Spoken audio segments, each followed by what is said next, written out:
Bienvenue sur Africa 24 dans cette nouvelle édition du QG News. Voici les titres de l'actualité. Soupçonné d'avoir détourné plus de 50 millions de dollars, la justice gambienne gèle les avoirs de l'ancien président Yaya Jammeh. L'ex-chef d'État vit en exil en Guinée équatoriale depuis sa défaite à la présidentielle de décembre 2016. En Guinée, le Parlement vote la taxe de financement de l'Union africaine. Cette mesure, si elle est appliquée par les 54 pays membres, devrait permettre à l'UA de financer son propre fonctionnement.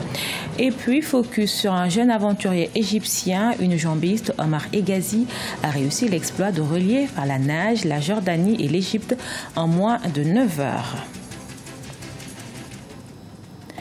Mais tout d'abord, l'Algérie a un nouveau Premier ministre. Il s'agit de Abdelmajid Tebboune, jusque-là ministre de l'Habitat et ministre par intérim du Commerce. À 71 ans, Abdelmajid Tebboune remplace à ce poste Abdelmalek Sellal, Premier ministre à la suite d'un remaniement gouvernemental attendu après les législatives remportées par le FLN, le parti au pouvoir. En Gambie, le gouvernement gèle des avoirs de l'ancien président Yaya Jammeh. Ce dernier est soupçonné d'avoir vidé les caisses de l'État avant son départ en exil. Une décision qui l'empêcherait de liquider ses biens si la justice lui ordonne de rembourser l'État. Sharon Kamara. Les actes de l'ancien président ne resteront pas impunis. 5 mois après la fin de son règne, Yaya Jammeh, l'ancien chef de l'État gambien, se retrouve face à la justice. Il est accusé d'avoir détourné plus de 50 millions de dollars avant son départ en exil.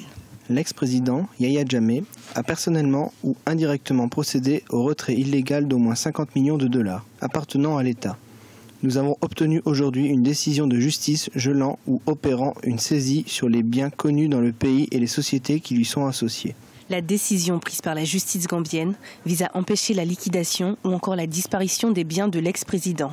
Elle concerne entre autres la boulangerie, le bétail, mais aussi les 88 comptes en banque enregistrés au nom de Yaya Jammeh. Selon le ministère de la Justice, plus de 3,5 millions d'euros auraient disparu entre 2006 et 2017. Cette somme provenait d'un fonds pour la sécurité sociale et le financement de logements. L'ex-président ne pourrait pas s'en sortir sans quelques condamnations. Si on fait le point des crimes économiques et des crimes de sang qui ont été reprochés à l'ancien président Yaya Jammeh, on sait que beaucoup de cas ont émaillé sa présence à la tête de l'État. Donc, même si le juridisme va peut-être permettre d'échapper à la plupart des condamnations, l'un dans l'autre, au final, je pense que Yaya Jammeh devrait quand même obtenir quelques condamnations devant la justice. Depuis son arrivée au pouvoir, le président Adama Barrow a limogé le gouverneur de la Banque centrale ainsi que ses 2 adjoints.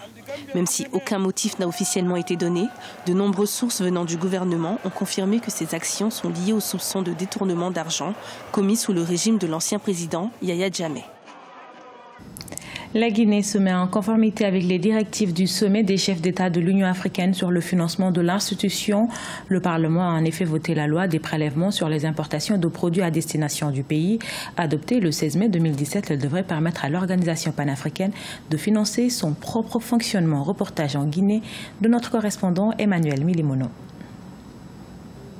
L'Assemblée nationale guinéenne a adopté le 16 mai 2017 la loi portant institution d'une taxe de 0,2% sur les importations des produits au profit de l'Union africaine.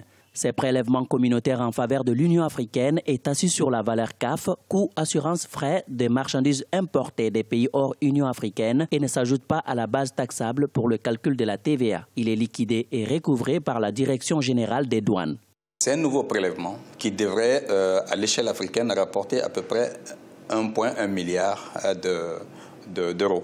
Ça nous permet non seulement de pouvoir financer nos projets, nos activités au sein de l'Union africaine, mais aussi de disposer d'une certaine marge financière pour faire face à des cas d'urgence. Président en exercice de l'Union africaine au titre de l'année 2017, le président Alpha Condé, qui a fait de la réforme institutionnelle de l'organisation son cheval de bataille, passe ainsi à la vitesse supérieure. Si cette mesure est mise en application par les 54 États membres de l'organisation panafricaine, les ressources qui y seront recouvrées permettront non seulement à l'UA de financer son propre fonctionnement, mais aussi faire face à d'autres enjeux continentaux. Les produits qui viennent des pays de l'Union africaine, à destination de la Guinée par exemple, ne sont pas assujettis à cette taxe.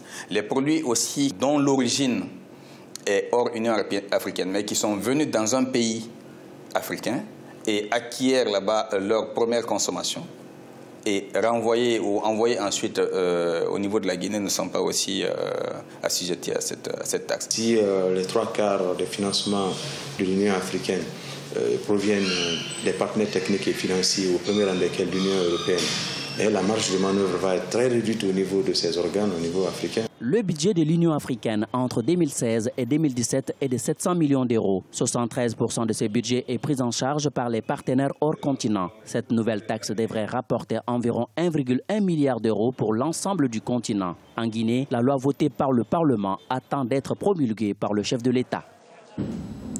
Elle s'appelle Ikra Ali Omar, jeune somalienne issue d'un milieu défavorisé.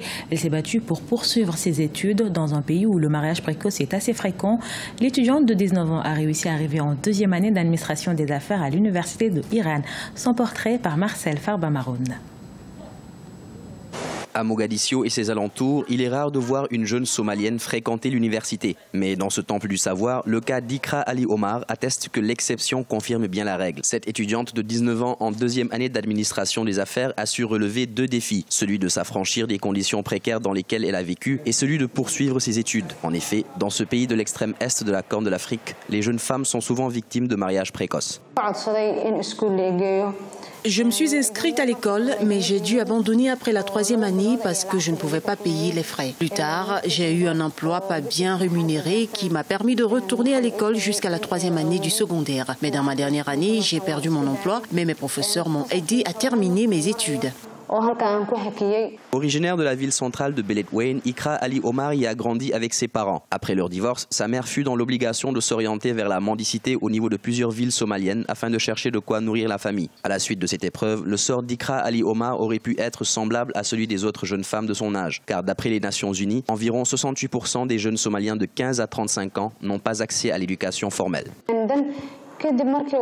Après mon baccalauréat, il m'a été difficile d'obtenir mon certificat de fin d'études parce que j'avais des arriérés. Heureusement, je me suis inscrite à l'université après avoir obtenu mon numéro d'admission à l'école. Ensuite, j'ai eu un autre problème. Je ne pouvais pas payer les frais de scolarité et des documents didactiques. Mais vers la fin du premier semestre à l'université, j'ai eu un nouveau travail et j'ai réussi à reprendre mes études. Aujourd'hui, ma situation s'est beaucoup améliorée.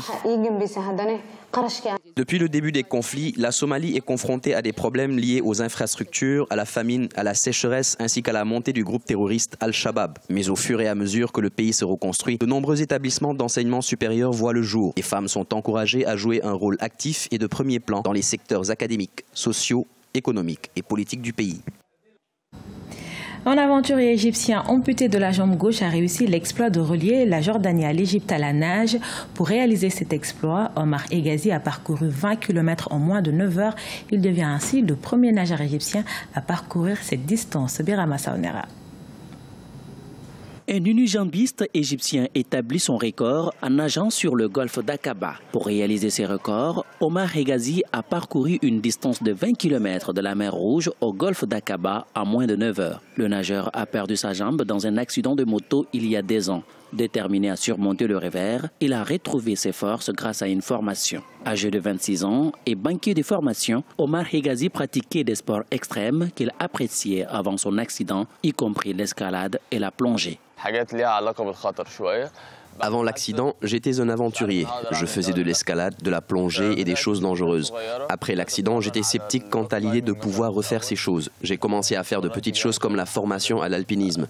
Je me suis entraîné jusqu'à ce que je puisse grimper la montagne avec une jambe. C'est à partir de là que je me suis rendu compte que je pourrais accomplir d'autres choses. C'est plus agréable et le sentiment est meilleur parce que c'est beaucoup plus difficile qu'avant. Très déterminé à réaliser son rêve, Omar Hegazi a choisi la natation longue distance. Une aventure dangereuse que très peu de personnes envisageraient de faire. Il espère que son exploit inspirera les autres à poursuivre leurs rêves, peu importe les revers qu'ils ont subis. Le message que je transmets aux autres et à moi-même, avant de dire aux autres, est quoi choisir? La réponse est je choisis, c'est notre hashtag. Vous choisissez ce que vous voulez, vous choisissez d'être heureux ou triste. Choisissez de réussir ou d'échouer. Vous choisissez de rester au bas ou d'augmenter en cas de crise. Cela dépend de vous à 100%. Certains facteurs influent sur votre décision, mais à la fin, c'est à vous seul que revient le choix. Pour nager, Omar Egazi a levé des fonds chez des sponsors locaux. Les internautes ont pu suivre ses progrès à travers le golfe des riches coralliens, mais aussi à travers un hashtag Twitter qu'il a créé pour sensibiliser les personnes souffrant de handicaps mentaux et physiques. Ce journal a été réalisé par l'ensemble de la rédaction. Nous vous remercions pour votre fidélité. Dans un instant, une nouvelle édition de l'actualité sur Africa 24.